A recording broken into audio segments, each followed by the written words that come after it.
Take a moment to become aware of your mind's endless dance.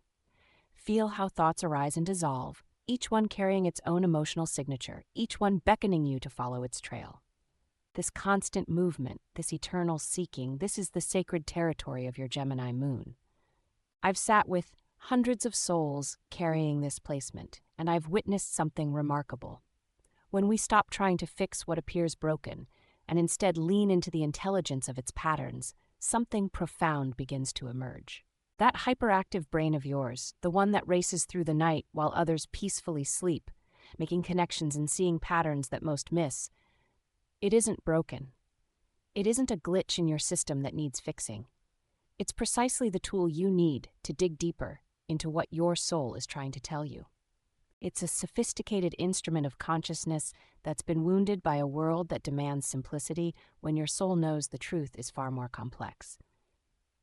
The exhaustion of trying to be one consistent person when your nature calls you to be many isn't a sign of instability. It's your soul's way of breaking free from the illusion of singular identity. Those moments when you feel scattered or fragmented, they're actually doorways into a more expansive way of being. Your shape-shifting nature is a complex adaptation that allows you to experience life from multiple angles simultaneously. Today, we're going to explore your moon's afflictions, not as problems to solve, but as doorways to profound understanding. We'll look at how these challenges manifest through different areas of your life, not to eliminate them, but to understand their deeper purpose in your soul's journey. This isn't about learning to quiet your mind or simplify your emotional experience. It's about discovering how your complexity, yes, even the parts that feel overwhelming or scattered, is actually a gift that our world desperately needs. Your ability to hold multiple truths simultaneously, to see connections that others ignore, to translate between different levels of understanding, these aren't distractions from your spiritual path. They are your path. What I'm about to share comes not just from astrological theory, but from the deep trenches of emotional and spiritual work. It comes from witnessing the pain of feeling perpetually misunderstood, from wrestling with the shame of being told to just focus or keep it simple, when your soul knows that true wisdom often lives in the spaces between simplicity and complexity. Through years of working with minds like yours, I've seen how this misunderstanding cuts deep, leaving scars that affect not just your relationship with yourself, but with the entire world. Let's begin this exploration together, with both the precision of Mercury and the depth of the moon as our guides. Whether your Gemini moon has been wounded by starvation, agitated by overthinking, or shamed for its natural brilliance, know that every pattern we'll explore contains within it a seed of profound liberation. Take a moment to become aware of your mind's endless dance. Feel how thoughts arise and dissolve, each one carrying its own emotional signature, each one beckoning you to follow its trail. This constant movement, this eternal seeking, this is your sacred territory. Your soul speaks through this perpetual motion, through this endless exploration of what lies beneath the surface of things. Let's begin this story in your first house, where your soul might be initiating an understanding of identity itself. Those moments when you feel scattered or fragmented are actually sacred portals, your soul's way of breaking you free from the illusion that you must be just one thing. Your path is not about finding a single, consistent identity. Rather, it might be about becoming a conscious mirror, someone who reflects different facets of truth while remaining anchored in their own essence. When you embrace this truth, all those different versions of yourself you've tried to choose between become instruments in your soul's orchestra, each one playing its unique note in the symphony of your becoming. Your Quicksilver nature is a gift that allows you to bridge different realities and translate between worlds in ways that more fixed personalities never could. In the second house, which relates to value and resources, you carry a particularly nuanced relationship with worth. You could find yourself collecting books that never get read, gathering certificates that don't quite satisfy, or accumulating knowledge that somehow never feels like enough. This gathering might not be simple materialism. It could be a profound initiation into understanding the very nature of worth itself. Your mind's incredible capacity to gather, connect, and transform information is a sacred technology for creating new forms of value. Your mental flexibility, the ability to see value in so many different forms, is a seasoned instrument for detecting and creating worth in previously unimagined ways. You're likely being initiated into Mercury's alchemy, the sacred art of transmuting mental mercury into golden wisdom. In the third house, where communication and learning are key, you carry both a profound gift and an exquisite initiation. Your mind might race ahead of your words, creating connections so quickly that your mouth can barely keep up. You could find yourself interrupting, finishing others' sentences, or speaking in fragments, not because you're rude, but because you're trying to catch lightning in a bottle, to capture brilliant flashes of insight before they disappear. That seemingly scattered way of connecting ideas is not mental chaos, but an intricate form of pattern recognition that our world might desperately need. You're not just sharing information, you're weaving new neural pathways in the collective consciousness. Your journey in communication is not about becoming a more conventional communicator. It could be about mastering the art of translating between different frequencies of consciousness. Your relationship with emotional security and home, represented by the fourth house, might defy everything we've been taught about finding steady ground. You could find yourself constantly seeking a sense of home, moving from place to place, rearranging furniture, or shifting between different emotional states, all in an attempt to feel grounded. Yet that ground seems to keep dissolving beneath your feet. You didn't come here to master traditional forms of emotional grounding, but to pioneer dynamic stability, the ability to find your center in movement itself. Your natural state is more like air than earth, finding stability not in stillness but in flow. True security is not found in the unchanging for you, but in your ability to remain centered while everything shifts. In the fifth house, which governs creativity and self-expression, you carry a kaleidoscopic gift. One day you are a writer, the next a musician, and another a visual artist. Your mind could race between different forms of creativity, different expressions of joy, and different ways of playing with reality. This is not creative ADHD. It could be a profound initiation into understanding the multifaceted nature of joy itself.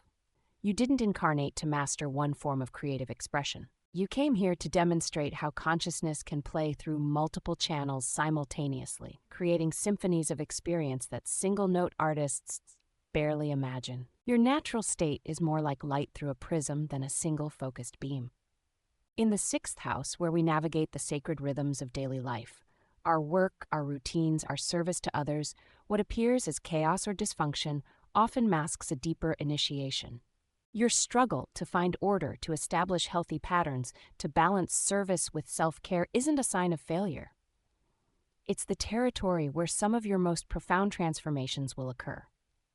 You might have come to pioneer quantum productivity, a way of working that honors the natural intelligence of chaos and allows order to emerge organically rather than being imposed from outside. Your natural state is more like a living ecosystem than a machine, finding order through adaptation rather than rigid structure. In relationships, represented by the seventh house, you might be initiated into the mysteries of how consciousness meets itself through connection. You could find yourself drawn to multiple people simultaneously, each person mirroring back a different facet of your evolving truth. This is not about conventional partnership, but about understanding relationship itself as a field of infinite possibility. You came here to pioneer quantum relating, the ability to hold multiple levels of connection simultaneously while maintaining integrity at each level. Your natural state in relationships is more like a prism than a mirror, capable of reflecting and refracting multiple levels of truth simultaneously. In the eighth house, the realm of transformation and intimacy, you carry a profound initiation. Your mind could constantly seek to understand death, rebirth, and transformation, creating elaborate maps of your inner territory. This is not about transcending your mental nature, but about pioneering conscious dissolution, the ability to remain mentally present even as you surrender to the depths of transformation. You didn't incarnate to shut off your mind during transformative experiences. You came to master Mercury's death, the sacred art of allowing your intellectual nature to serve as a conscious witness to the dissolution of all that you think you are. Your intellectual engagement with transformation might not be a defense against feeling. It could be an advanced form of feeling itself. In the ninth house, Your spiritual journey might carry a truth so radical it could take your breath away. Your constant need to gather wisdom from every tradition, to question every teaching, to seek truth in all its forms is not spiritual deficiency, but a sophisticated form of devotion that few understand. You're likely being initiated into what the ancient mystery schools understood as the path of the Hierophant trickster, the sacred fool, who dances between worlds of meaning, challenging rigid dogma while weaving new patterns of understanding. Your doubt is not a curse.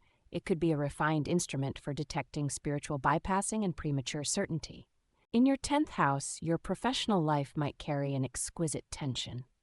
Each time you've tried to define your career path, to claim your place in the world, you might have felt that familiar tightening, as though any single choice would be a betrayal of all the other possibilities that live within you. Your perceived inability to settle into a single career path might not be professional ADHD, but a sophisticated response to a world that desperately needs polymaths, those rare souls who can weave together different fields of expertise into entirely new forms of contribution. Your versatility is not a liability. It is precisely what the evolution of consciousness requires. In the 11th house, the social realm, you carry a mission so subtle yet profound that it often masquerades as disconnection. You could have spent years feeling like the perpetual outsider, present in many circles, but never fully belonging to any single one. This is not a flaw in your social design, but a complex adaptation that allows you to weave between different collective dreams. Your soul chose this path because the evolution of human consciousness requires individuals who can translate between different frequencies of collective dreaming. Think of yourself as a social alchemist, capable of seeing how various community visions could combine into something entirely new. In the 12th house, the realm of the infinite, your particular genius lies in maintaining conscious awareness even as you merge with the boundless. Where others find peace in emptying their minds, you're here to remain awake and articulated as you navigate the boundless. Your constant mental activity in meditation is not an obstacle, but a revolutionary instrument that allows you to map territories most can only stumble through blindly. The medicine you carry for our world is precious. You're here to demonstrate how intelligence itself can become a form of devotion, how the thinking mind can serve as a vessel for divine light rather than an obstacle to it. Your gift is the ability to remain conscious and eloquent in spaces where others lose all reference points. This is pioneering work in consciousness itself. You're not here to transcend your mental nature, but to transform it into something so refined that it becomes transparent to the infinite, while maintaining its capacity for clear perception and expression. Before we close our exploration, I want to share specific practices that can help you work with your Gemini Moon's afflictions. These aren't mere coping mechanisms. They're sophisticated tools for transforming what feels like fragmentation into profound wisdom. Let's start with the Mercury circuit practice. When overwhelm strikes and your thoughts scatter in 1,000 directions, this practice creates a sacred circuit between mind and heart. Place your right hand on your heart and your left hand at the base of your throat, Mercury's center. As you inhale, imagine drawing all your scattered thoughts down from your mind into your throat center. As you exhale, let them descend into your heart, where they transform from mental static into clear insight. Continue this breathing pattern until you feel your mind and heart synchronize into one coherent field of awareness.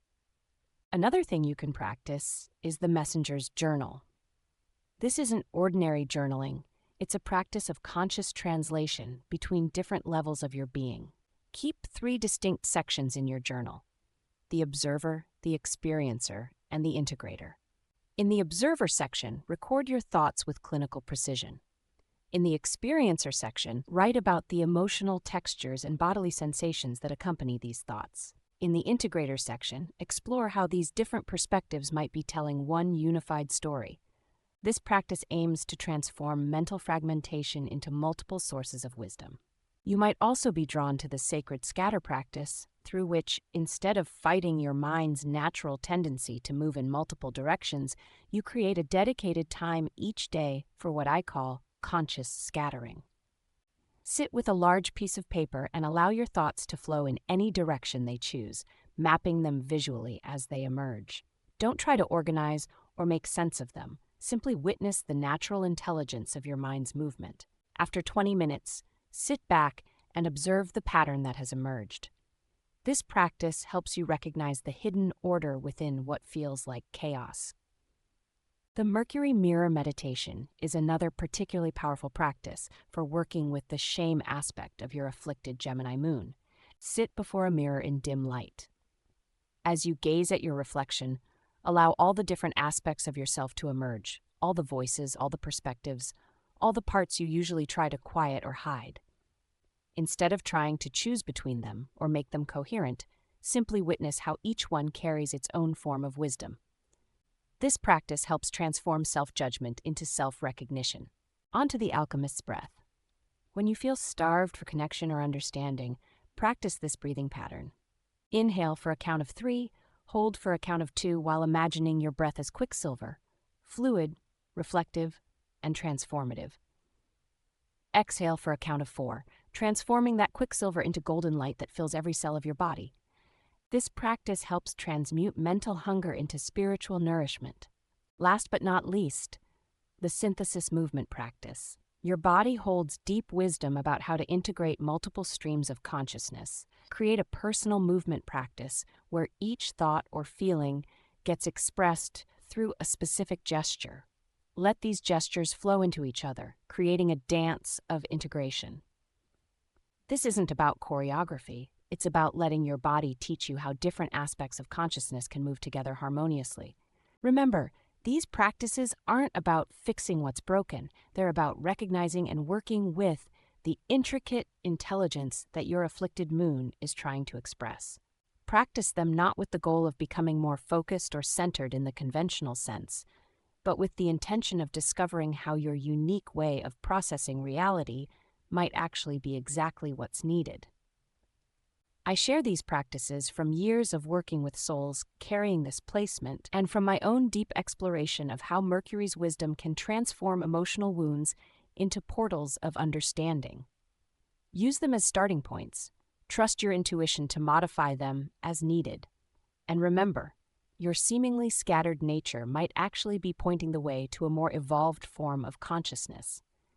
Each practice is designed to work with a specific aspect of your Gemini moon's affliction while honoring its underlying wisdom. The goal isn't to transcend your mental nature, but to transform it into the multifaceted instrument of consciousness it was meant to be. As we close our exploration of your afflicted Gemini moon, I want to speak directly to the part of you that has spent lifetimes questioning your own questioning, doubting your doubt, thinking about your thinking. That meta-awareness that sometimes feels like a curse, it's actually a refined instrument of consciousness that few possess. Your particular form of suffering isn't random. That exquisite sensitivity to mental energy, the way your mind refuses to settle for simple answers, how you see connections that others miss, these aren't symptoms of spiritual immaturity. They're signs of a soul chosen to pioneer a new relationship between mind and spirit. I've witnessed the profound transformation that occurs when someone with your placement stops fighting their mental nature and instead allows it to reveal its deeper purpose. The very qualities that once felt like obstacles, the constant analysis, the inability to settle for surface-level understanding, the restless seeking, become refined instruments of consciousness itself. This is what your soul knew when it chose this placement. The evolution of consciousness requires minds capable of holding paradox, of questioning the unquestionable, of remaining awake even in the depths of mystery. Your afflicted Gemini moon isn't a mistake to be corrected. It's a divine adaptation to a reality that's becoming increasingly complex. The invitation before you now is radical. Instead of trying to quiet your mind, what if you allowed it to become so refined, so precise in its movement, that it becomes transparent to the divine while maintaining its capacity for clear seeing? What if your mental activity isn't separate from spiritual awakening, but is actually a unique path to it? This is advanced soul work, requiring a level of commitment that few understand. It asks you to trust in a form of spiritual intelligence that doesn't fit conventional models of enlightenment. You're not here to transcend thought. You're here to transform it into something so subtle, so precise, that it becomes a lens through which the infinite can know itself. For those feeling called to explore these depths, to understand how your specific chart configuration supports this sacred work, I'm here to guide you through this territory. Whether through focused mentorship or sustained container work, we can unlock the profound wisdom hidden within your mental patterns. This isn't casual exploration. It requires the courage to face your patterns directly and the wisdom to recognize how they're serving your evolution. But for those ready to embrace their unique design, the transformation can be profound. Until we meet again, remember this: your mind isn't your enemy. Even in its most challenged expressions, it's trying to protect and serve your highest good. Your journey isn't about transcending your mental nature, but about allowing it to become so refined that it bridges human and divine consciousness. You're not here to find peace through silence. You're here to discover peace through the exquisite movement of a mind attuned to the infinite itself. Thank you so much for watching, sharing, and subscribing. This is Ayla, signing off.